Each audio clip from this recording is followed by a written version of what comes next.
Welcome back to Kings of Columbus. Doug Lesmerises, Bill Landis, talking quarterbacks here on this Wednesday, and also second round of our favorite Buckeye bracket with the tech subscribers. Bill, we're down to 32 favorite Buckeyes. We will be down to 16, the Sweet 16, by the end of this show. We'll reveal those results from our tech subscribers in the second half of the show. First half of the show, Julian Sayin, Lincoln Keenholz, Tavian St. Clair, new quarterbacks coach Billy Fessler, all the folks were talking, and running backs too, right? Running backs talking also Wednesday morning at Ohio State. Yeah.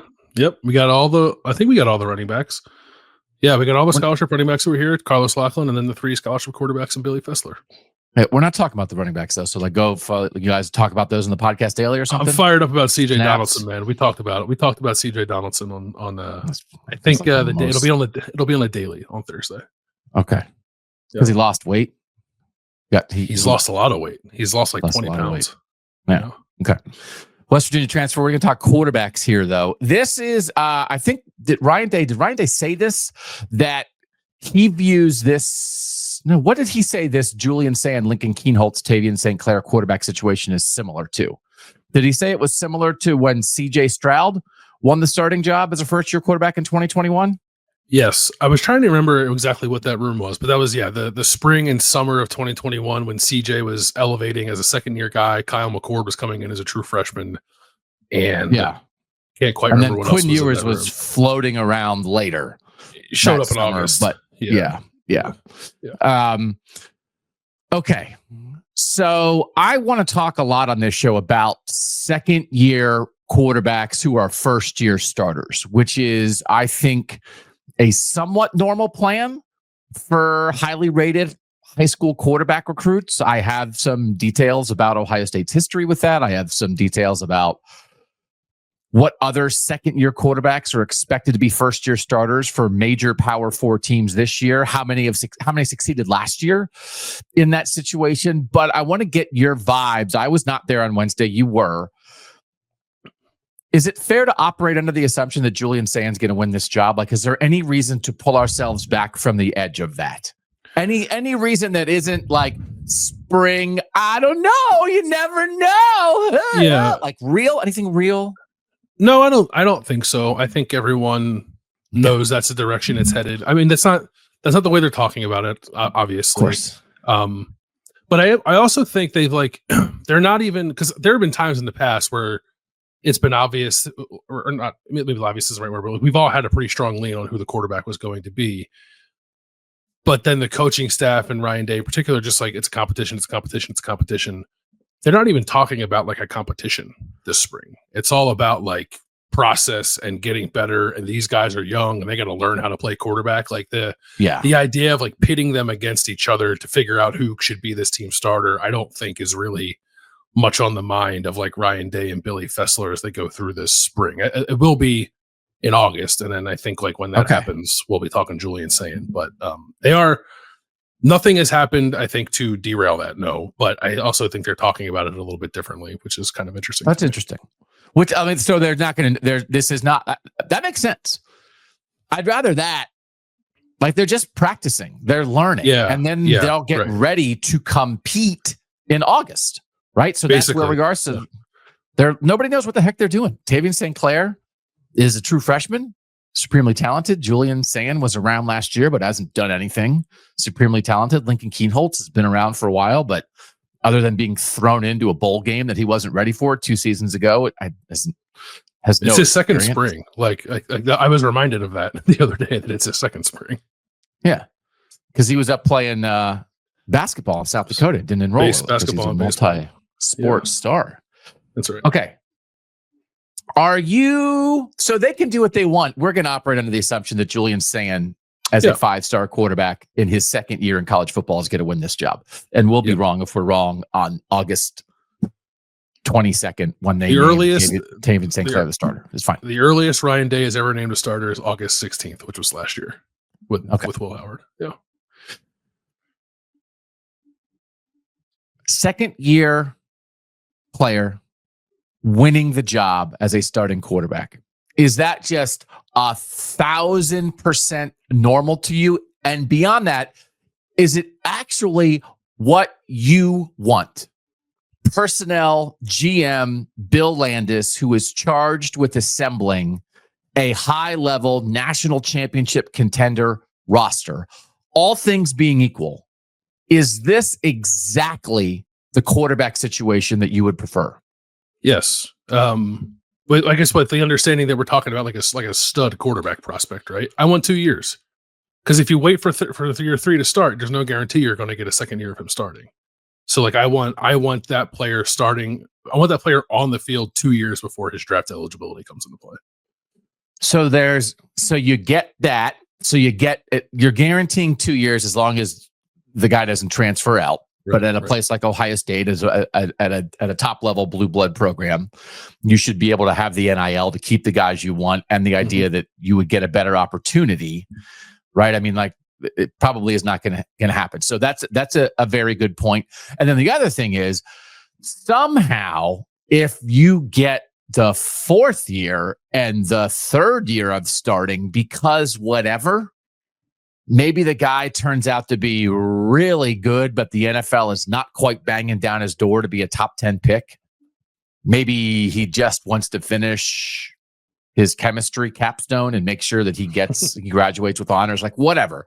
Like, I don't even think that's as impossible anymore. Because I think maybe in the past you would have viewed like, well, if you start for 2 years and then you're around in year 4, actually maybe something went a little bit wrong.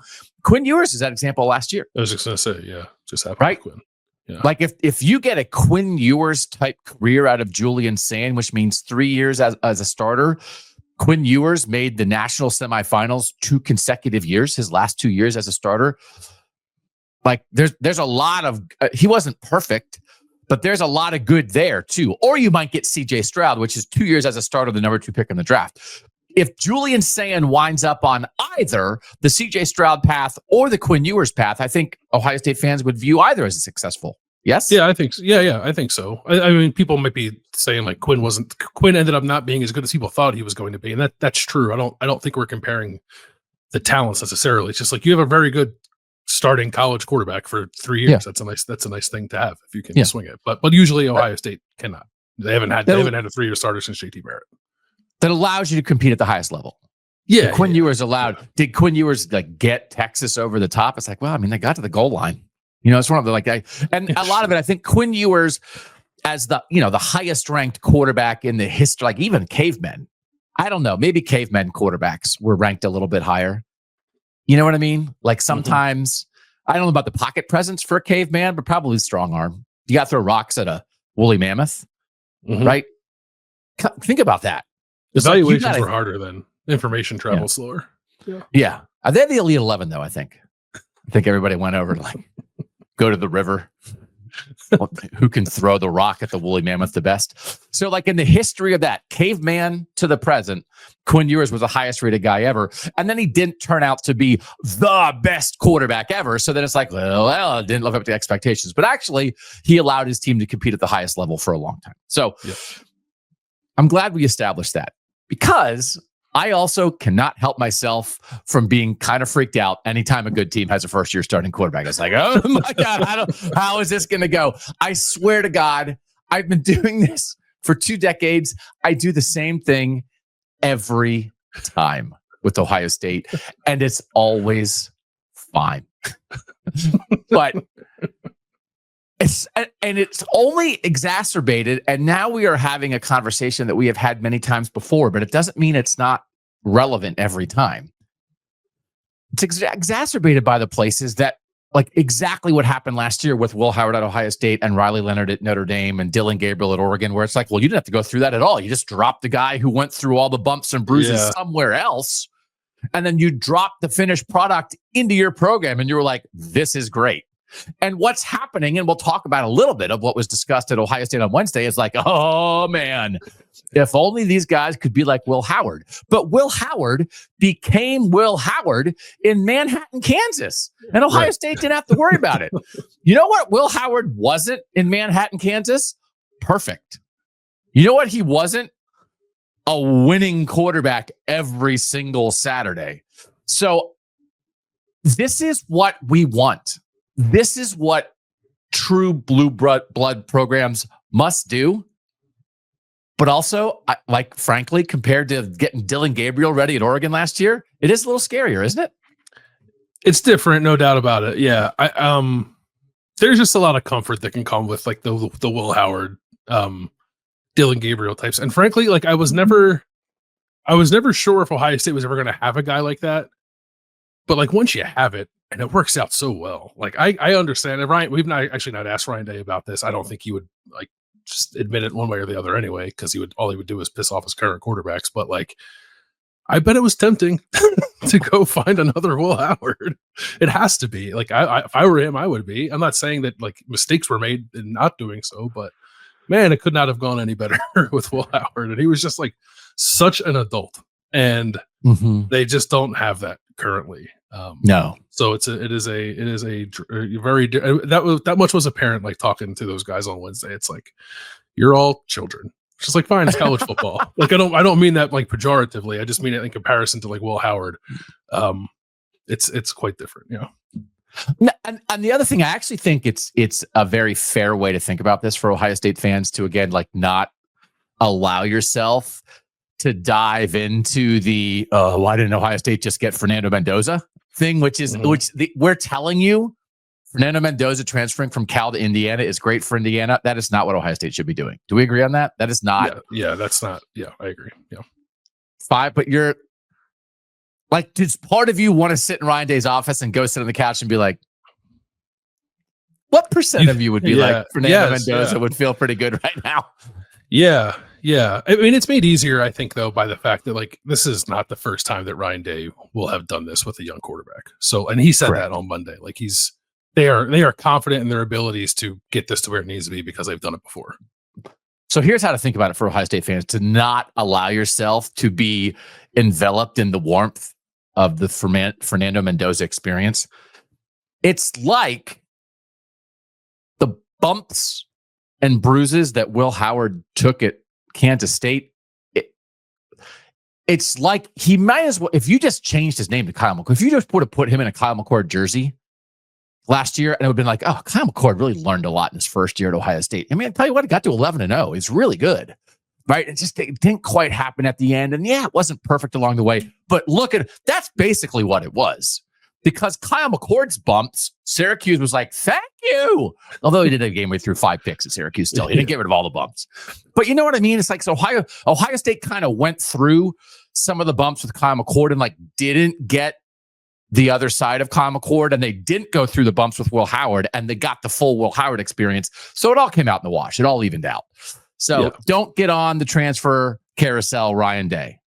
One year national championship. Good job getting off that carousel. Yes.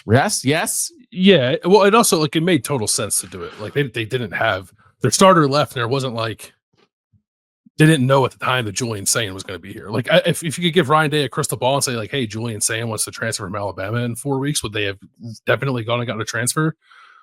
Probably still, but I think it's still different. It's different calculus here. Like that room desperately needed someone like Will Howard, and they don't desperately need that now. Because here's the most thing. years they don't.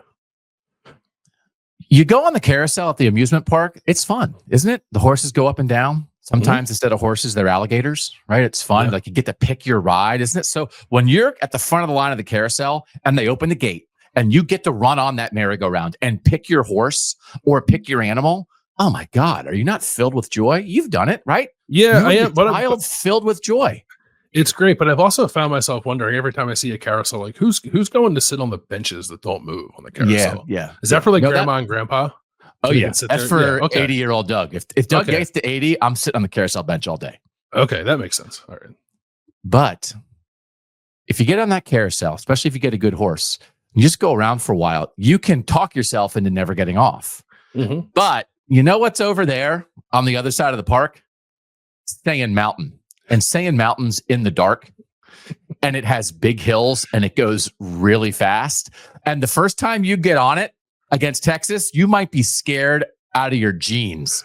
Oh my God, that ride. But then you're like, I kind of want to go again. And by the third time you go on it, it's your favorite ride.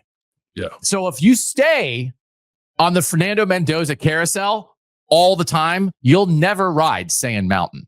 And that's, if at Ohio State, Ryan Day wants to ride Sand Mountain, but also I think Ohio State might lose to Texas. Anyway, it doesn't matter as much as it used to. So, well, that's part of it. So, yeah.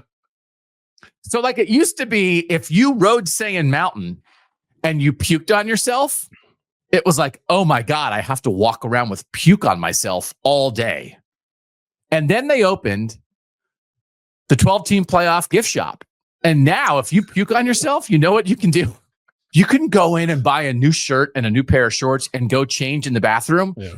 And when you come out, it's like you never puked at all. So why wouldn't you ride it?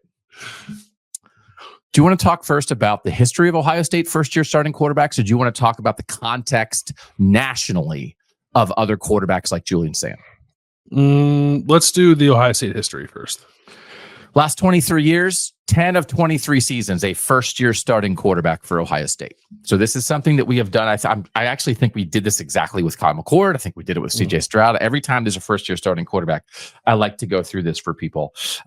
Those seasons, 2002, Craig Krenzel, but he was year 4 as a player, first-year starter in 2002. What happened? They won the national championship. Worked out pretty well.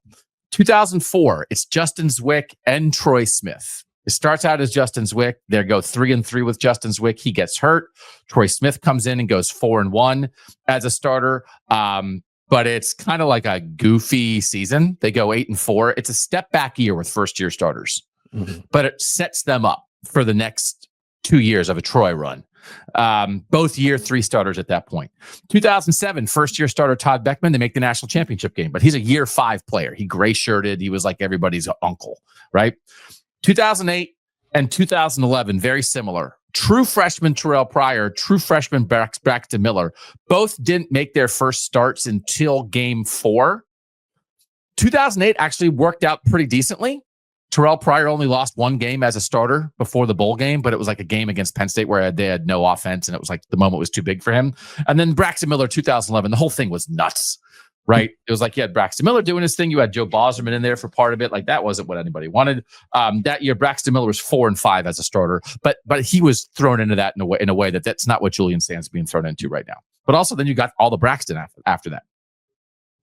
2014, it's not the plan.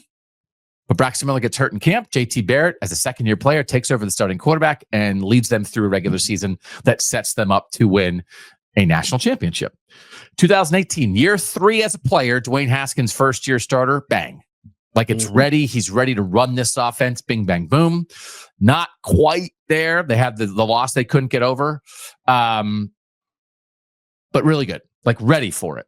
2019, Justin Fields, first year at Ohio State, second year as a college football player, first year starter, makes the playoff. Undefeated during the regular season, was not tested in the same way like this schedule is going to test Julian Sayin. 2021, CJ Stroud, year 2 starter. I think it's the most comparable to this. 2023, not a year 2 starter, year 1 starter, year 2 player. Kyle McCord, year 3 player, first year starter in 2023. So the bottom line is Ohio State's won a lot of national championships with first year starting quarterbacks. Craig Krenzel was a first year. So like, how did it go overall, right? 2002 won the national championship. 2004 complete setback year, the last reset year in the history of Ohio State football, 8-4. 2007 made the national championship game. 2008 went 10-3. One of those losses was on Todd Beckman before they went to Pryor, which is why they went to Pryor. But like overall, they were good. Like they were good in 2008, and then it set up Pryor to be the starter 9-10, where like again they're in the edge of the national title race. They easily would have made a 12-team playoff. 11 just gets away in every single way. They wind up 6-7, but like it sets up the rest of Braxton. 14 they win the national title. 19 they make the playoff. 21 with CJ they lose to Oregon and Michigan, but again they finished 6th in the college football playoff rankings. Like if that was a 12-team playoff, they might have won the national title. And 23, Kyle McCord's 11-0. A block doesn't hold up. He gets hit at the end. They go 11-1. They finish 7th in the playoff rankings. You get them in the playoff. Who knows what happens? It's mostly fine. It's mostly fine, and it's often great. But CJ Stroud, the Oregon game, the Minnesota first half, the Tulsa game, couple struggles. right? Early on. Yeah, definitely. JT Barrett, the Virginia Tech game, week 2, like the Bear defense, like they kind of weren't ready for that. Justin Fields didn't have that, but that was a supremely easy schedule in 2019. So like, I just like, doesn't mean that Justin would have failed, but like he didn't face something like Ohio State's going to face in week 1 against Texas. I think it'll be fine. I also think there will be bumps. And I think that's what Ohio State's history shows you. And I think I'm almost talking to myself here. Dog, it'll be fine. Relax. But I think they'll lose to Texas. But like, it's just like, it's not going to be perfect. I think it's really hard when you are that young. You've really never played. It's only your second year in college at all. You're that young. I don't know that you're going to be great in the first 3 or 4 games, but there's a really good chance at Ohio State that you're going to be great by week 10, 11, 12, and into the playoff. Yeah, and I think what Ohio State puts around you maybe expedites that process to be quicker than it would be for almost any other quarterback in that situation in another program. But I think the biggest thing with all of it is like you can now embrace the bumps in a way that you could not back then, right? Like even in 2021, like CJ plays well minus the late pick against Oregon, doesn't play well against Tulsa. Like they sat him down. And I don't think they sat him down just because of injury. I think maybe there was something discomfort with like his shoulder, but they sat him down to like reset him, I think mentally and like sort of like mental, physical reset. What he was, what shoes he was wearing, I guess, like and like what the world was that he was living in. And then he came out on the other side of it. It was awesome. Like for the rest of the year, it was great. Almost won the Heisman. Yeah, Heisman finalist. Yes, but like now you have like the Ohio State lost its margin for error, kind of like when it lost to Oregon that year. Like Ryan Day still did that, and I don't think he was like looking for McCord to spark something necessarily and like pondering a change or anything like that. But now, even if Julian Sayin doesn't counter those early season struggles, and I'm with you, I think that he might. You can kind of live with it. You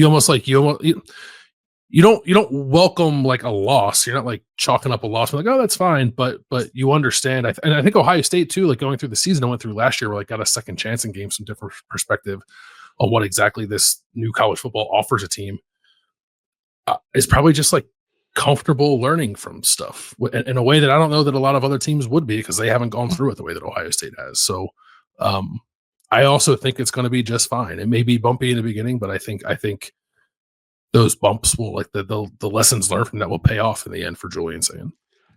Those 9 seasons of the last 23 where they had a first-year starting quarterback, they would have been a playoff team in 7 of the 9 in a 12-team playoff universe. The only 2 years they wouldn't have been were the 2011 season that was just such a total mess, it's not even worth counting, and the 2004 season, which was in the end they just picked the wrong quarterback. It's not Troy Smith's fault.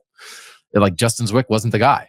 So they lost 3 straight games with Justin Zwick as the quarterback, and then he got hurt, but they already were kind of realizing it was time to go to Troy anyway. And then they went to Troy, and then Troy went 4-1 and beat Michigan. And I was like, maybe if we had played Troy from the jump, that wouldn't have happened. So it was like Troy was ready. The first time Troy Smith started, he was ready, but it just took them half a season to get to the right guy. So I don't think that Julian Sayin's Justin Zwick. And I don't think 2025 Ohio State football is 2011 Ohio State football. So then if that's true, they're guaranteed to make the playoffs. All right, show over. What else is But do you like it's really difficult to like hit the ground running as a first-time starter, especially when you open the season against Texas. But like I'm also not writing off the possibility that Julian Sayin is absolutely ready to go beat Texas.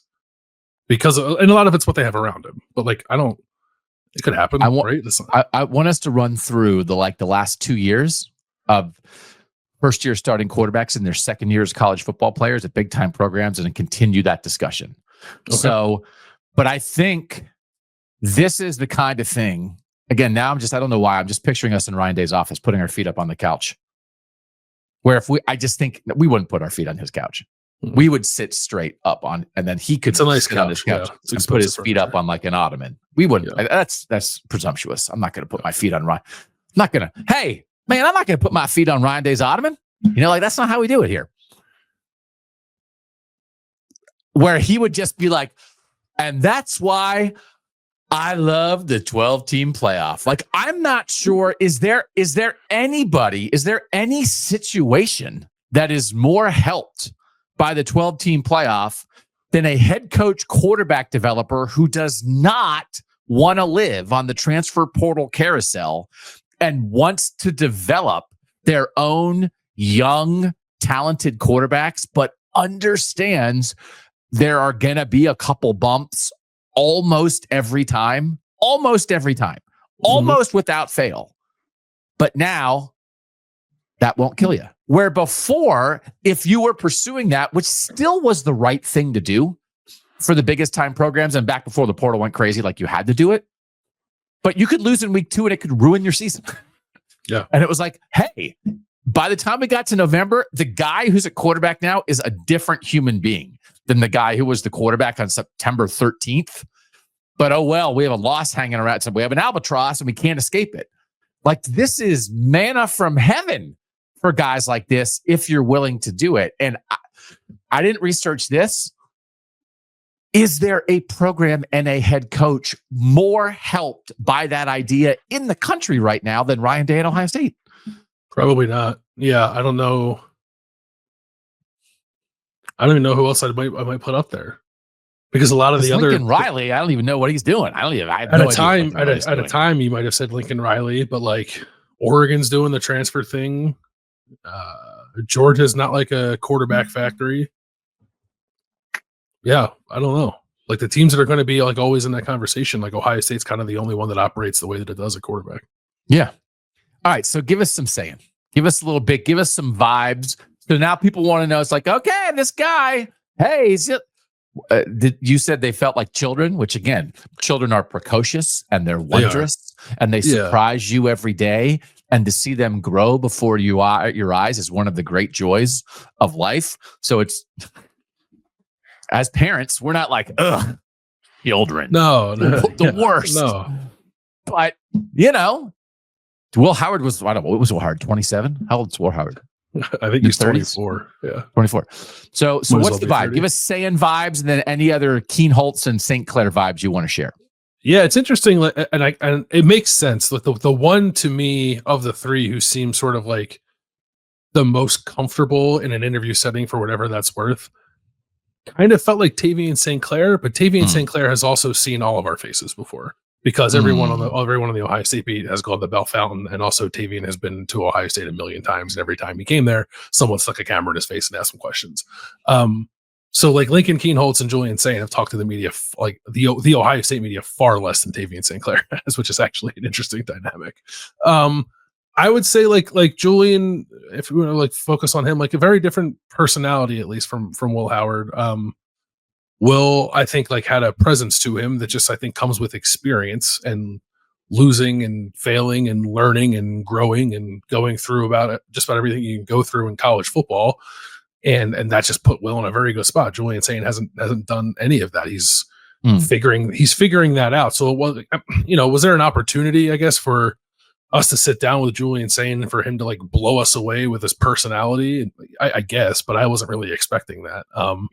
He kind of said what he thought he was supposed to say, which is about like, being focused on the work, putting his head down, getting better every day, figuring out different ways to be a leader. I think taking note of all of them, including Billy Fessler, talked a lot about, seeing what Will Howard was last year and like trying to find their own way to emulate it. But I don't think that any one of them thinks they can do it exactly the way that Will did, because they're not 23 or 24 years old. And it's just a little bit of a different dynamic. So I thought they were fine. Like, I try not to make too much of like first impressions and interview sessions. And I guess it wasn't Julian's first interview at Ohio State, but he hasn't done that many. So it was what you'd expect from young players who were in a competition. They just wanted to make sure they didn't say the wrong thing. Yeah. But St. Clair has a vibe a little bit, like beyond like being comfortable as an Ohio guy. Does he have, for a true freshman, is there any little bit of like, oh yeah, this guy's got it? Yeah, he's got like some of that like Justin Fields kind of confidence, I think. Okay. A little bit of a swagger, that Dwayne Haskins thing. Because I don't even know that CJ Stroud had that necessarily. CJ was very confident. but I don't know that he carried himself quite the same way as like Dwayne and Justin did. I think Tavion's a little more like those guys. Yeah. Okay. 2027, either Julian Sayin as a third-year starter in his fourth season or Tavion St. Clair. Now that's too crowded. Man, is that the big problem? Could you feel that energy in the room? Too many good quarterbacks. Too many good quarterbacks. Yeah. Hey, Ryan, I don't want to jump ahead to 2027, but do we? What do you think that battle will be like? If Julian, I think the hope is that there's not one. And Julian's off to the NFL and it's Tavion's time to take over. Last year, the 12-team playoff. Do you want to guess how many of the 12 teams had a first-year starting quarterback? First year, like the first year as a starter, not like a true freshman, but the first year as a starter in college football. So like Dylan Gabriel doesn't count. He's a first year at Oregon, but it was his sixth year as a starting quarterback. Is it two? Sam Levitt and the guy from SMU? It's four. Oh, I guess Kevin Jennings started maybe the year before. No, Kevin Jennings is one of them. He made a start. He made one start the year before. I don't know if you count that or not. You got to be the starter. Got it. Okay. Nico Iamaleava at Tennessee. Okay. Right. Yeah. Sam Levitt at Arizona State, and then Maddox Madsen at Boise State. Which is like, it's okay to forget that. He beat out the USC transfer. So anyway, last year, Oregon, their starting quarterback was in year 6. Georgia, Carson Beck was in year 2. But by the time they got to the playoff, it was Gunnar Stockton in year 1. And actually, like Gunnar Stockton wasn't the reason that Georgia lost. He wasn't terrible. But also, you didn't look at Gunnar Stockton and be like, national championship quarterback. So anyway, but Carson Beck was in year 2. Because they let Carson Beck walk. Is Gunnar Stockton Georgia's quarterback this year, though? Is that right? I think so, isn't he? Yeah. I don't know about that. I don't know. Did they go out and get somebody? I was there. No, I didn't have that Ryan. Well, they got Jaden Rashada, right? I thought he left already. I can't follow it. I can't follow it. I'm not in my full mock Georgia mode yet, so I'm not locked in on what's going wrong in Athens, Georgia. Boise State first-year starting quarterback Sam Levitt, first-year starting quarterback at Arizona State. We'll get back to him. Texas, Quinn Ewers was starter year 3. Drew Aller was starter year 2 at Penn State. Riley Leonard transferred, but was a third-year starter in his career at Notre Dame after being at Duke. Will Howard was a third-year starter. 2 of them at Kansas State, 1 at Ohio State. Tennessee, Nico was a second-year player, first-year starter. Like Sam Levitt and Nico Iamaleava were in the Sayin mold. Mm-hmm. And they made the playoff last year. So like they're the two out of 12 that my second year in college football, it's my first year as a starter, and my team made the playoff. So like that's the thing that we want to keep in mind here. Curtis Rourke at Indiana, transfer, was a fourth-year starting quarterback, started 3 years in the MAC. Kevin Jennings, as you said, won the job like in week 4, had shared it coming into the season and then took over. And then Cade Klubnik was a second-year starter at Clemson. So 4 out of 12. So again, like I'm not saying like that stat, whatever that was, is not to say like, oh man, it's only a 33%. It's just like there's a lot of schools that are going with veteran quarterbacks. It doesn't mean that I think Ohio State can't make the playoff with Julian. They're going to make the playoff. Let's just state that for them. Like Ohio State's making the playoff in 202025. I think so. You're the one that was flirting with 9-3, Doug. 9-3. But back off. Yeah. No, but I think they're a playoff team at 9-3. National champions at 9-3. That's where I am officially. That would be the full. They call that the full Doug. 9-3 and then win it all. It's a 12th seed. Last year, the class of 2023 quarterbacks who then started in year 2. I want to run through how it went. So this is the Julian Sayin situation. Great, I recall. That's all I'm saying. So like if I'm 9-3 and you're like, he'll be fine against Texas. I'm like, well, I don't know if I'm going to go there because there's a lot of proof of like it didn't go fine for everybody right away. Okay. Mm-hmm. Nico Iamaleava at Tennessee was number 2 quarterback in that class. Number 1 was Arch Manning, and he wasn't the starter. So he's not going to be the starter at Texas until this year in year 3. We know he started 1 game or whatever, but he wasn't the guy. Nico, like pretty good, but also I think like by the time you got to like the Ohio State game, you could see the difference between where a guy like Nico was and where a guy like Will Howard was, right? Yeah. So like credit to him. but that's a credit also to that Tennessee defense. And they had Dylan Sampson or whatever, but a success. But also, I think you could see enough with him that it was not the fully formed thing. I expect him to be a better quarterback this year or next year than he was. You could see his youth, his childlike wonder a little bit at times, no? You definitely could. Yeah, I mean, that was going into the game, I think that was like the main talking point for Tennessee was like, is Nico Iamaleava ready for this? Because the rest of Tennessee might be, but is the new starting quarterback ready for that stage? And it turns out he wasn't. And that's like a completely different style of play, but like from a recruiting pedigree, like Nico Iamaleava is the year early than Julian Sayin. They're the same guy in recruiting pedigree. They have zero in common otherwise. But so that Jackson Arnold was the number 4 quarterback in his class, was the starter in Oklahoma. It exploded. I picked him to win the Heisman. He killed Oklahoma's season. He got benched. The offensive coordinator got fired in the middle of the year. They went, who's Oklahoma's quarterback this year now? They got Baker Mateer from Washington State. Jackson Arnold left and is going to be the quarterback at Auburn. Mississippi, at Auburn now. I like every now and then I like to prove that I don't care about the South by not knowing about the South. Went terrible. Yeah. I don't know how much of that was his fault though. I mean, he could have been better, but like that offense was atrocious. But but he didn't save it. He couldn't single-handedly. Yeah, I mean, he didn't have Jeremiah Smith either. So like also. Yeah, he didn't have Jeremiah Smith and any number of Ohio State offensive playmakers.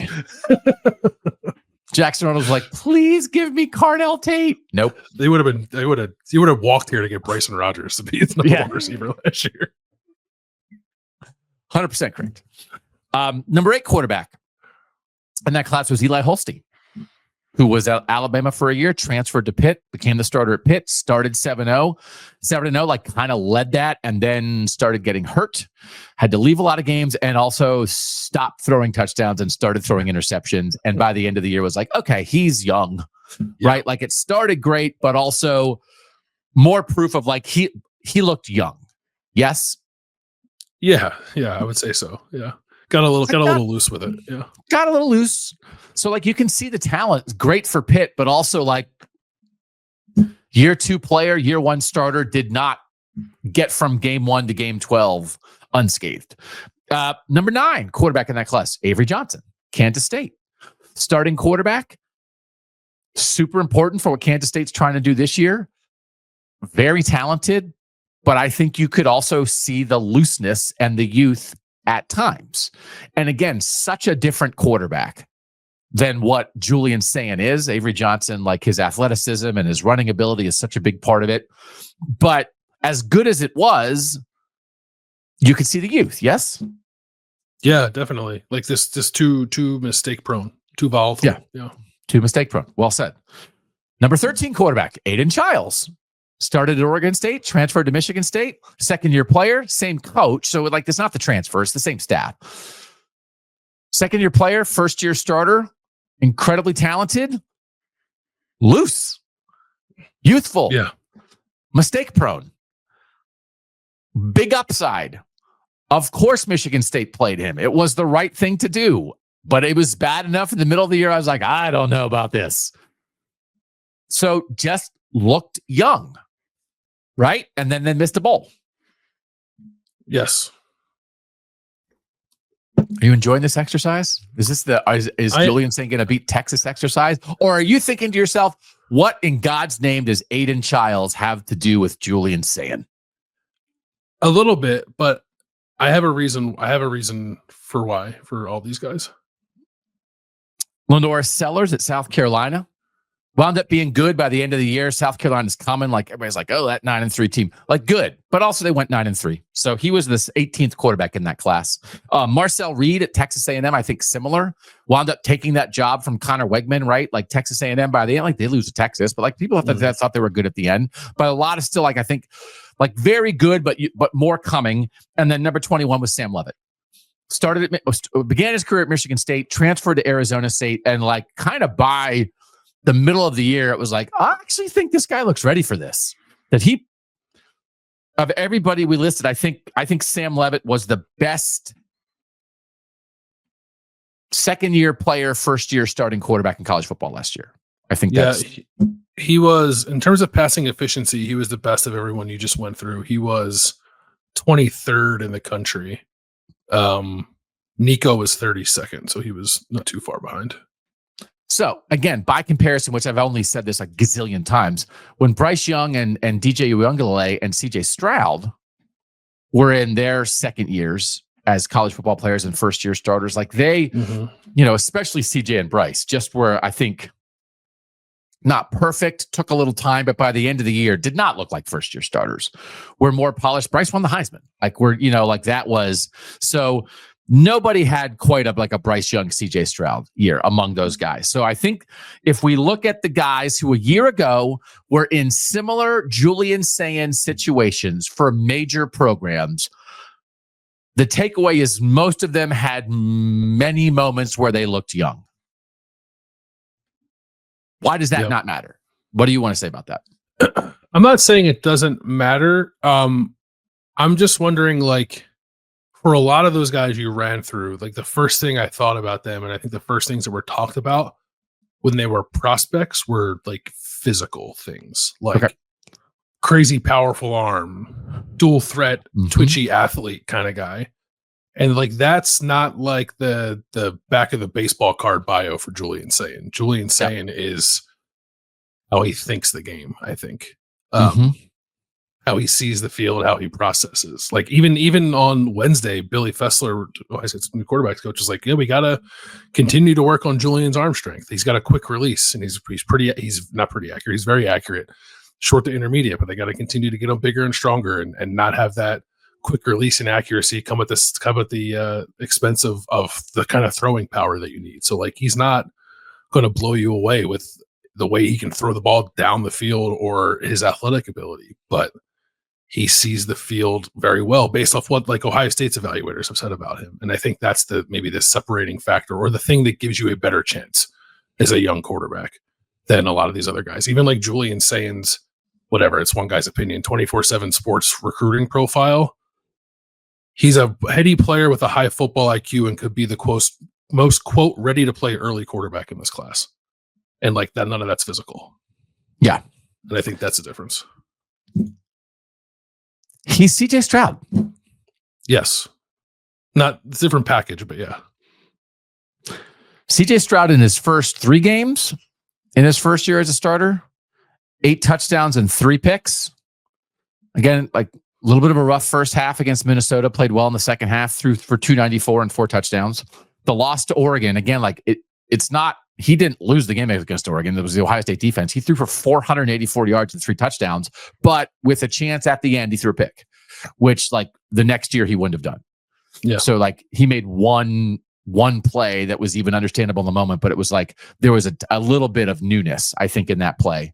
And then the Tulsa game, 185 passing yards, 1 touchdown, 1 interception, and then took the week off, reset, and then came back. And the next 3 games against Rutgers, Maryland, and Indiana threw 14 touchdowns and no interceptions. So it was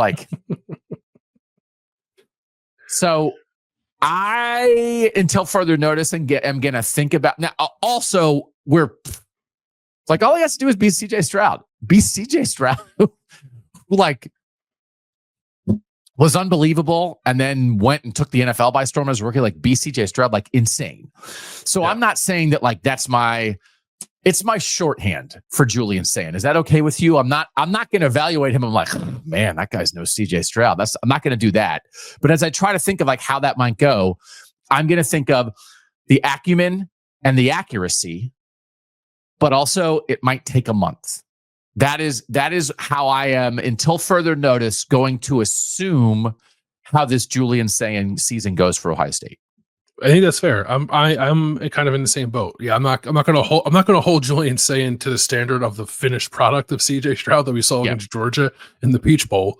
But I think CJ Stroud's first year arc more or less would be a fair expectation for Julian Sayin. I'm not necessarily saying that he has to be a Heisman Trophy finalist, but I don't think they made it super complicated for CJ in his first year. They trusted that he saw things well.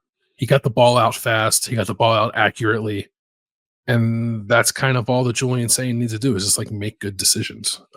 but like he's going to do it with, I don't want what I'm saying about him to make it seem like he's lacking in physical attributes, because the ball does jump off of his hand with a lot of the short to intermediate stuff, like the RPMs or whatever that people get infatuated with. Like that's there. It's just like raw, like Justin Fields kind of power pushing the ball down the field kind of thing is maybe not exactly what Julian Sayin is going to be, but like a plus level kind of like point guard with like insane passing ability is maybe what what Julian Sayin is as a quarterback.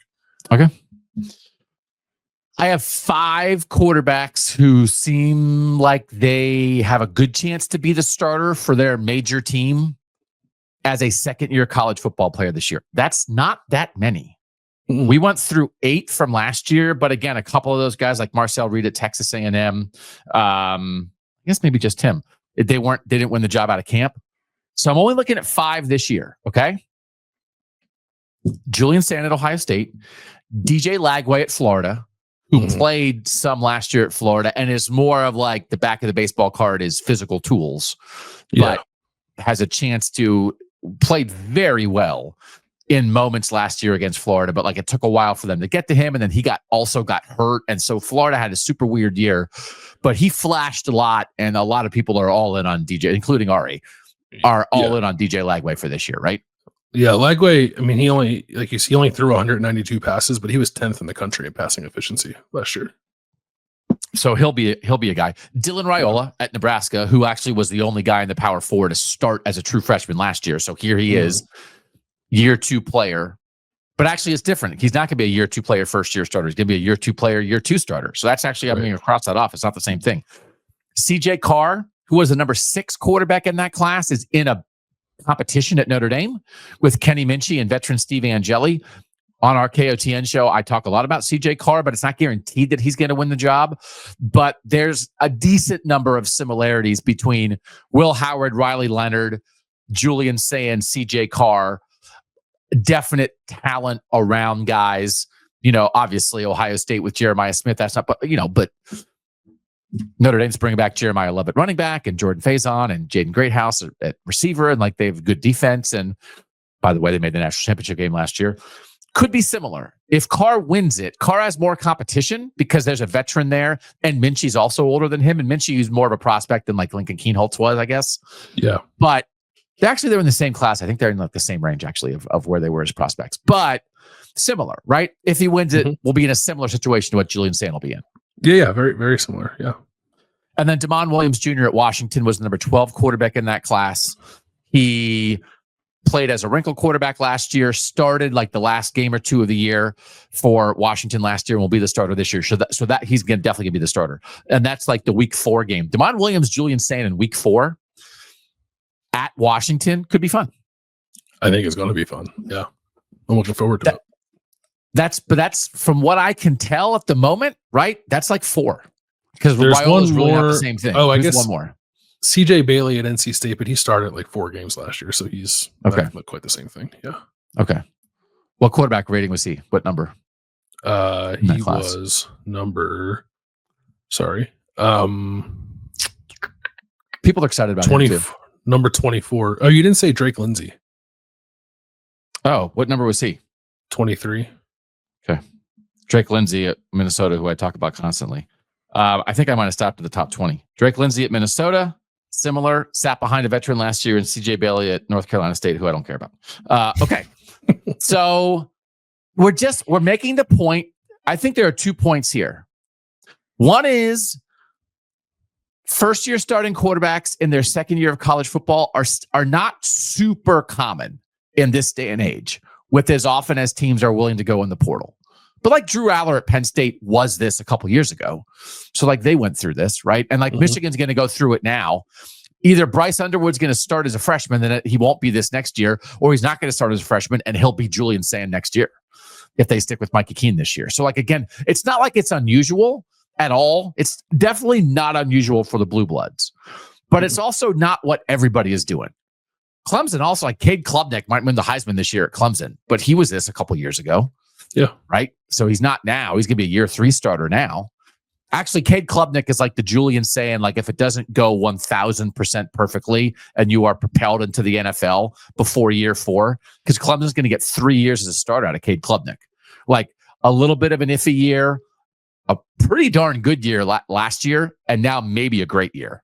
Right. So, and he was the number 1 quarterback in his class. Yeah, he was. Yeah, that was his first year starting did not go the way people thought it was going to go. But like second half of last year, I thought he was awesome. There was another thing Ryan Day said on Monday. He said, like, we've done this before, and we've gotten 2 years of starting out of these guys, and then right when we thought we had them where we wanted them, they left for the NFL. It's like, yeah, that's what happens. Yeah. This is what happens with Justin Field and CJ Stroud. Yeah. Which is also, but it's like, oh, come on. Yeah. Like, that's not exactly like Mike Conley being like, I'm going pro, and Thad Matta being like, what? It's like, yeah, Justin Fields and CJ Stroud as 5-star quarterbacks with 2 years of starting experience didn't stick around for year 4. So not a shock, be nice. It's not unusual. Not everybody's doing it.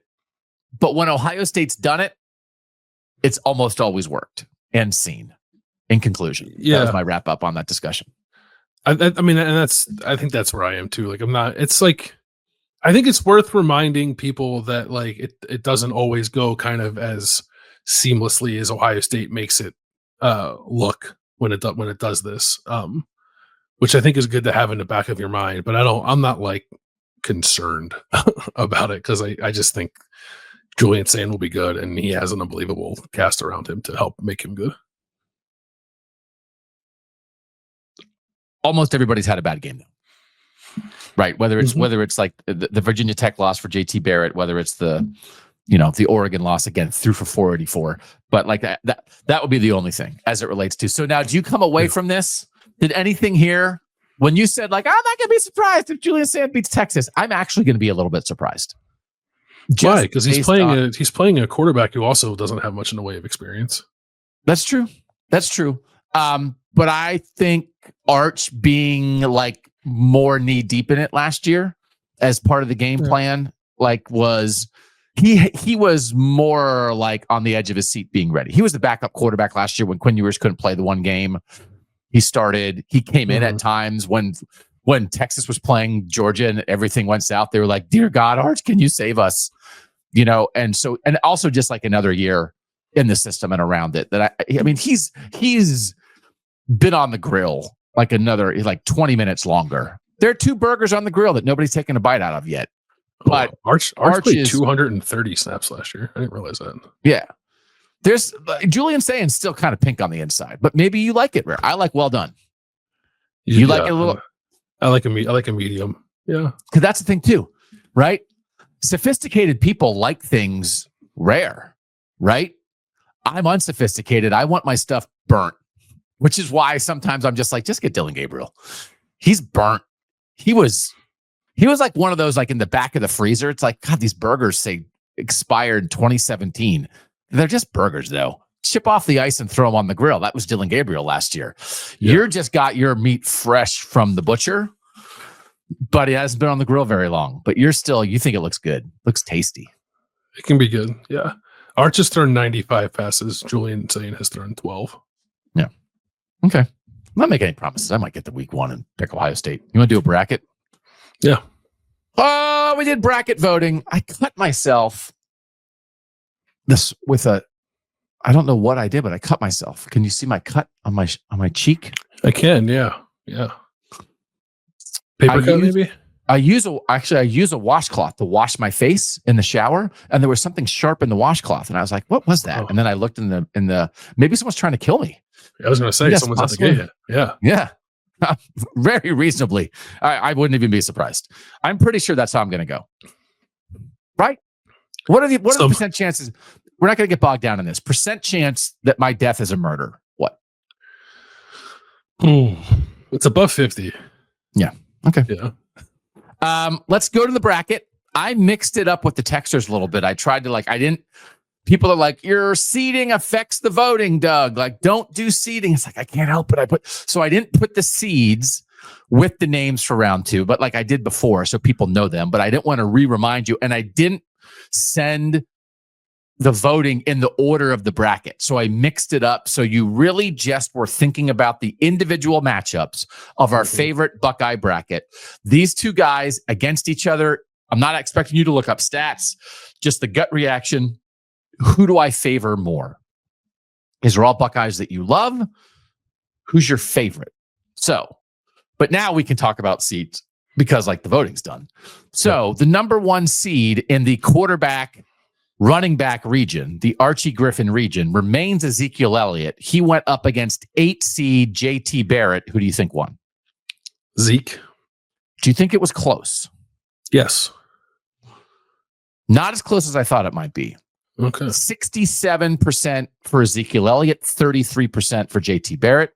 So Ezekiel Elliott goes on to the Sweet 16. And now let's just get right to the matchup, the most interesting matchup of the bracket. The reason that we made the bracket, I wanted to see what people thought. We could do a whole show on this in June if we want. It's 4 seed Justin Fields against 5 seed CJ Stroud in the Archie Griffin region. Give me, just before you guess who won and guess the percentage, like give me your interpretation of the vibes of how people feel about Justin Fields versus CJ Stroud. I think they feel probably similarly about both of them. I'm sure there's some who hold maybe Justin in a little higher regard because Justin beat Michigan. He only played him once, but he beat him in a rather memorable fashion, coming out of the medical tent, throwing that touchdown to Garrett Wilson. I think that matters. I think there were times maybe where Justin Fields was maybe slightly more exciting or at least entertaining as a quarterback than maybe CJ Stroud was. But I also think CJ Stroud gets curried a lot of favor with how he played against Georgia in his last game as a Buckeye. But it's hard. My guess is that people picked Fields, but it was close. So it's interesting, like how this stuff, like does the NFL stuff affect anything? Clearly, CJ's had more success in the NFL than Justin Fields has. Does that matter? Does that like permeate the discussion at all? And there's a little weirdness to this that I think many would argue that like the individual most affected by what Connor Stallions may have done is CJ Stroud. It's possible that it kept CJ from winning a Heisman Trophy. It affected, the fact that Ohio State, that he was the starting quarterback and never beat Michigan as the starting quarterback and fell just short of what his legacy might have been otherwise, even if he had beaten Michigan once. And was that on him? There's probably some things he could have done better, regardless of what Michigan was or wasn't doing. But also, if Michigan was getting an edge and knowing what Ohio State to some degree was going to do, that affected the quarterback. So, do people take that into consideration when voting in this at all? I don't know. But also, Justin is so interesting because he is, as you said, super exciting. But also, I think when people think of Justin Fields, the first thing they think of is he is a tough SOB. Based on coming back into the game after going to the 10 against Michigan and based on taking a freaking shot in the ribs, right, against Clemson and getting up and like being a dude. Yeah. And it's a lot of, I don't know that you could have, I think it is rare to combine exciting and tough in the way that he does, right? And that does make him rare, I think. It does, yeah. Because you would say, like, JT Barrett was as tough as they get. Super exciting quarterback to watch? Maybe not really. Braxton Miller, like, incredibly electric, exciting quarterback to watch. Tough? like putting his body on the line? Like, I don't... Like, not untough, but, like, it's not I don't one mean, of the first I don't mean five tough adjectives you'd say for Braxton. Yeah, right. I don't mean the guy was a wimp. I just mean, like, wasn't necessarily laying it out there the way that Justin was. With some of the shit. Part of it was Justin wasn't great at protecting himself. I know. Justin's like, I don't care. Justin was like, here are my ribs. Would you like to stick your helmet in them?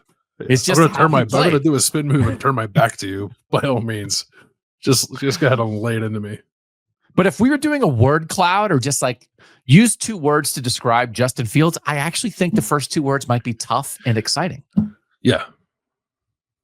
And I think CJ it's probably like smart and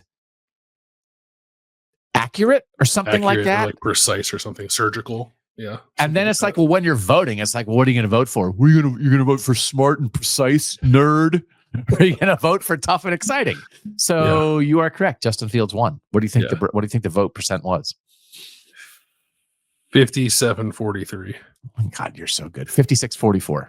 Okay. 56-44. So now in the next round, that's going to set up a 1 versus 4 between Ezekiel Elliott and Justin Fields, and it's just going to be on. Is it not? Is it going to be on? Yeah. It's going to be on. Make of that. Yeah. It's going to be on. So that's what we'll get to next time we talk about that. All right. The 3 seed, Will Howard against the 6 seed. Who is it? Travion Henderson, right? No, J.K. Dobbins. No, J.K. Dobbins. J.K. Dobbins. 3-6, Will Howard, J.K. Dobbins. Who do you think won? Will Howard, national champ. National champ. What do you think it was? 60-40. 59-41. So if you're only winning in the 50s, I'll count that as like kind of close, right? So at least it's in the range of a fight a little bit. So Zeke got 67%, Fields got 56%, Will Howard got 59%. And now we go to the 2 seed Braxton Miller, who actually is going against 7 seed Travion Henderson. Who do you think won that one? I think Braxton won, but maybe close. Not that close. 65-35. Okay. So that's a 65 for Braxton Miller, and that sets up 2 seed Braxton Miller against 3 seed Will Howard in the Archie Griffin region. That one I think could be interesting as well. Braxton is beloved, but this is a national championship quarterback 3 months removed from a national championship. Like that's big too. People aren't forgetting about that. 2 months.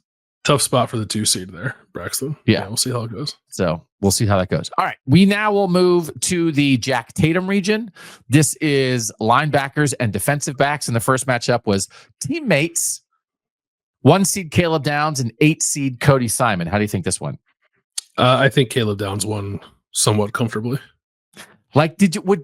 No room for God, Cody Simon is a loyal Buckeye. He's been here forever. He's like a talented player, but also a leader in the heart of the defense. No, nobody's going to go down. They're just going to be like Caleb Downs is a monster.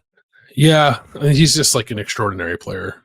And I don't everything you said about Cody Simon's true, but I don't know if that's enough to overcome just how good Caleb Downs is. It is not 80-20. Yeah. So I'm just trying to trick you, get you off your game a little bit, which is practically impossible to do. All right. 4 seed, 5 seed matchup in this Jack Tatum region. It's a 4 seed Lathan Ransom against the 5 seed Denzel Ward. And I thought I was kind of proud of myself for making Lathan Ransom a 4 seed. He's a very good player, but he was kind of overshadowed on the field sometimes by Caleb Downs. But he gave the speech that Ohio State put out there in the video thing. So I was like, I'm going to make this guy a 4 seed. He's a national champ. He was around forever. He came back after having a tough injury in the middle of his career. But Denzel Ward is like an excellent NFL player. Was the number 4 pick in the draft, and I think maybe was underrated at Ohio State. I don't know. What do you think? What do you think happened here? I think Denzel Ward won because a lot of a top moment for a lot of Ohio State fans over the last decade is you had barbecue back there. Oh, Denzel Ward. And while Lathan Ransom was cracking helmets in the playoff, he never got a cool call from Gus Johnson about never got a cool call. Oh, little Gus sauce got him over the top. Yeah. Nope. Lathan Ransom.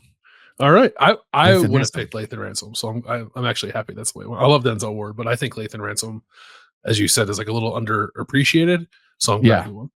The sauceless Lathan Ransom with the victory, 61% for him. We'll now go to 61%. Yeah, not even that close.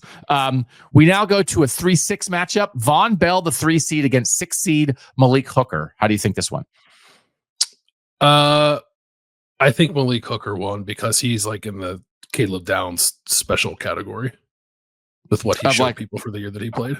Haven't seen many dudes like that. Yeah. You called this, you thought like a 6, he could be a dark horse 6 seed. Watch out. 63% for Malik Hooker knocks off the 3 seed Von Bell. And then we go to the 2-7 matchup. It's Ryan Shazier as the 2 seed. It is not a 2-7. It's a 2-10 because Marshawn Lattimore pulled the upset in the first round. Going up now against Ryan Shazier. And Lattimore or Shazier, who do you think won? Shazier. Not close, 76%. Yeah. So now we have Caleb Downs, Lathan Ransom as teammates in the Sweet 16. And we have Malik Hooker, Ryan Shazier, which I think is going to be super interesting in the Sweet 16. That's a juicy region. Yeah, that is juicy. Let's go to the Orlando Pace region. This is offensive and defensive linemen. Chase Young, JT Tuimoloau is a 1-8. How do you think that went? Man, I'll lean towards like the individual excellence and think that Chase Young won, but it was close. People love Chase or just a little like JT's good, but he's not maybe my favorite. 90-10 for Chase Young. Okay. Wow. Which I do I'm think a little surprised by that. Yeah. Yeah. Kind of interesting. All right. We go in offense defense matchup here. It's the 4 seed Paris Johnson and the 5 seed Nick Bosa. Who do you think won?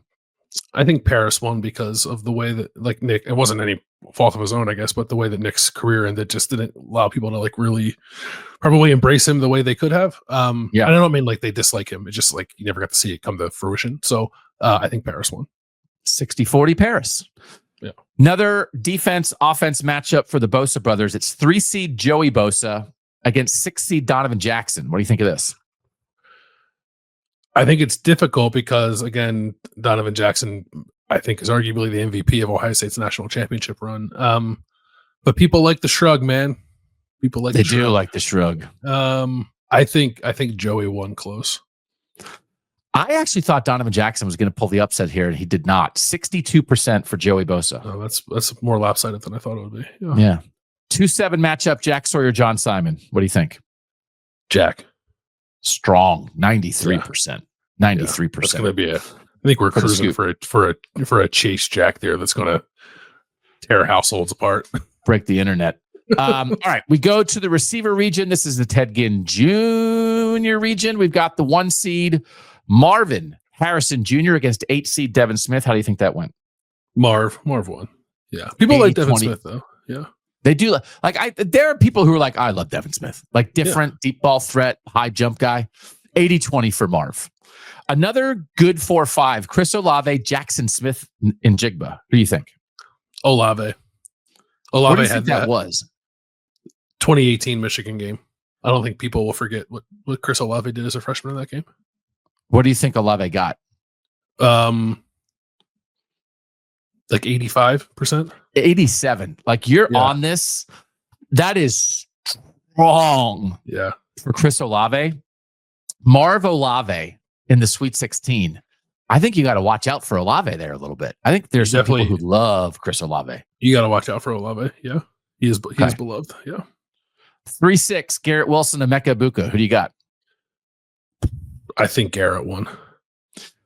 Garrett did win, and like there is a different matchup. I think that Emeka could have gotten into the Sweet 16, but Garrett is just too exciting. 59-41. Garrett Wilson took that one down. And then we go to the 2 seed versus the 7 seed. It's Jeremiah Smith, Michael Thomas. Who you got? Jeremiah Smith. 91%. Yeah. So these officially are our Sweet 16 matchups. Ezekiel Elliott versus Justin Fields, Will Howard versus Braxton Miller, Caleb Downs versus Lathan Ransom, Ryan Shazier versus Malik Hooker, Chase Young versus Paris Johnson, Joey Bosa versus Jack Sawyer, Marvin Harrison Jr. versus Chris Olave, Garrett Wilson versus Jeremiah Smith. Like, what jumps out to you? Which is the one that you're the most interested in there?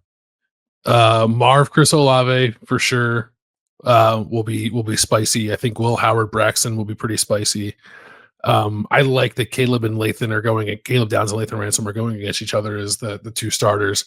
Not that I think Caleb will win that, but it's still nice to see them next to each other. Yeah, I mean they're all pretty good. I don't know. Like Zeke, Justin Fields will be fascinating too. Like I think Justin has a shot there. Like Zeke's a monster. Zeke's a monster, but I don't know if you could argue that Justin's a little underseeded. Possibly, maybe Justin should have been the 3. But Will Howard just won a national championship, so like I'm curious to see how that goes. And I think I want to gauge. I just where Jack Sawyer is in the minds of Ohio State fans right now. I'm just very curious. Like Joey Bosa is an all-timer and a national champ, just like Jack Sawyer is. But it's the shrug versus the scoop. Oh my God! Put that in the headline. Shrug versus scoop. We can go 20 minutes on that. Holy moly! On that, I think. Yeah. So if you want to be part of it, if you're listening to this, you're like, I want to vote on this. You can do a 2-week free trial of the text, 614-662-4509. Send a text to that number. If that doesn't work, some people, if you've been a texter before and then you stopped and now you're trying to do it again, sometimes if you send a text to that number, it doesn't work to get the link back. There's also a link that just exists because this is the link you get back. You can also just type this link in. It's just long and it's hard to say on a podcast, but I'll say it. It's joinsubtext.com/the podcast OSU. So that's a lot to remember, which is why I just say the number and text it. But if it's not working, type that in. joinsubtext.com/the podcast OSU. All right, you like the bracket, Landis? I do like the bracket, and I'm pretty fired up for these Sweet 16 matchups. Yeah, the Sweet 16 is where it's all about. That's right. Like, my God. Yeah. And we're also doing 64 most important players in the North on Kings of the North. And Ohio State is certainly a big part of that. We have the regions there are quarterbacks, coaches, which includes head coaches and assistants, non-quarterback offensive players, and defensive players. And I will tease it for this audience only. We've done the quarterbacks there. And Julian Sayin was in that. He was the 4 seed in the quarterback bracket. You can go watch the show if you want to see how Julian did. I did the seeding for the quarterbacks and the coaches. You did the seeding for the defensive players and the non-quarterback offensive players. I will tell you that it's going to be in the next couple shows. Brian Hartline is the 2 seed in the coaches. Oh, I think he's that important. I thought he might have been the 1. His ability I got a different guy who's the one that I think is hard to argue with, but we're going to break it. It doesn't mean he might win the region. Brian Hartline might win the region. The 10 seed won the quarterback region. If you didn't watch that on KOTN. So anyway, that's where we are. As always, thanks to our producer, Mike Yerstowski, for making us look good and sound good. My cheek look good. All right. I have to call the cops. Someone is trying to murder me with my washcloth. That's a diabolical way to die. We're nothing without you. Just a bunch of guys shouting into a microphone. So thank you as always for being here. For now, he's Bill Landis. I'm Doug Lesmerises, and that was Kings of Columbus.